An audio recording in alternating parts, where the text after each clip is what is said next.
Hello Christine, we've got the transmission out of your Dodge truck. This is basically what the monster looks like when it's apart. I'll go over some things with you, and Eric will contact you with some cost estimates on the recondition and the repair estimates. I'll start with the valve body.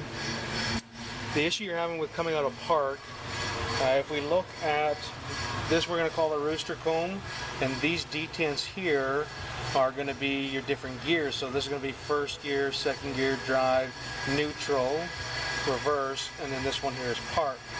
And this ball has a spring here, and the ball itself is jammed in there, which is going to give you that detent feel so you know what position you're in.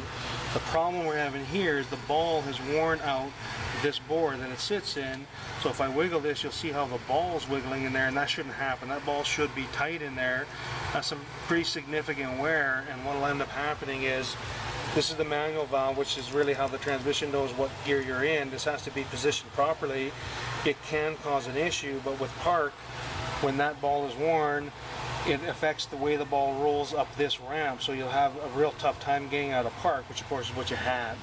So to take care of that, really we're going to have to fix this area here, and essentially the way that we do that is this kit has a sleeve that we ream this hole out, and we put this metal sleeve in there, and there's a different size ball that fits inside this sleeve. So what we're doing is we're getting rid of the aluminum piece that ball goes against, and we're going to put a metal sleeve there for that, which really does fix that problem. If we're doing a recondition, some of the other modifications that we also do are this manual valve will get replaced with an aftermarket one that allows the converter to fill up in park, which takes care of some of the delayed issues. The pressure regulator spring is going, or the pressure regulator valve is inside here, and we put an aftermarket one in that allows oil to be delivered in a different area to make the thing so that you can't have any oil cut off from a passage when it's working hard. And then this valve here is going to be for the torque converter clutch. We replace that as well to improve the converter clutch apply, which is the lockup. The governor solenoid is going to be this guy here. The aftermarket has come out with a solenoid that's larger in diameter, and it's I think it's 15% stronger magnet in there that stops some of the sticking issues and shift concerns that are going to be common with this style of governor solenoid. So again, that's another thing we would do on a recondition. When we're looking at the transmission, the torque converter, if you look right here, you can see some bluing. So the torque converter lining is right along here, and it goes actually all the way around.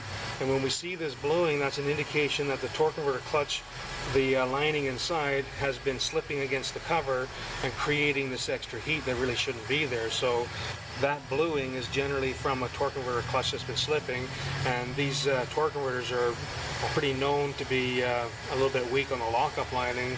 So like I say, this is going to be a scenario where the lockup converter should be replaced whether we're doing a repair or a recondition.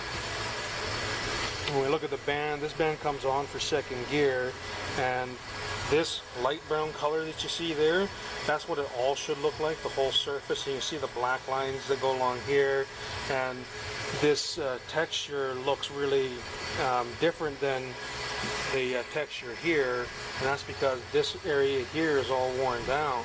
So the material has been wearing off, and we're going to have a problem with second gear. It's already been slipping, and that's what we're feeling on the road test, because with the lining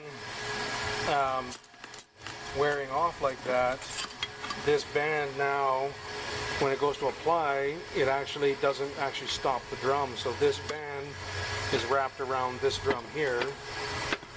You can see that surface there, and it has to stop this from turning in order to get second gear. Another area with a problem is this front clutch, which is going to be on for third and reverse. You can see this color is what the friction surface should look like, and we see this one here is burnt, and we can see the extra heat and the leopard spotting of the steel plate here as well. So it's pretty clear that this transmission, this front clutch has been slipping. So this clutch plate here is more what it should look like, a pretty even color across here, kind of a dark brown color, and then the steel plate should be nice and even. There shouldn't be any spotting from the slip, as you can see here as well. Another area on a recondition, this gear, there's some pitting, it's some pretty heavy pitting on the tooth of the gear, so the camera's probably not going to pick that up very well, but on a recondition we would replace that because it doesn't look perfect. We also have some of these washers on your rear planet. So this is going to be one of the planetaries here. There's another set of planets. The rear planet here, when you're stepping on the gas and working it hard, this planet is going to be a washer here, which is going to push against this surface here. So these washers, they go between it. We can actually put a better washer that has some Teflon coating on it that is going to actually last longer and be better. It's not that this one has failed or anything, but we just feel that the other part is going to be a better piece to put in there. So that essentially is what we found inside the transmission. And as I said, Eric will contact you. One other note is this is the range sensor of the transmission, and if you look in here you can see how there's oil. That oil is going to be leaking from all the way through here, and it's going to be leaking really from inside the transmission. So when you get oil in a connector like that, it can lead to problems down the road. So the right thing to do is replace this with a new one as well. So as I said, Eric will contact you, and we'll go from there. Thanks.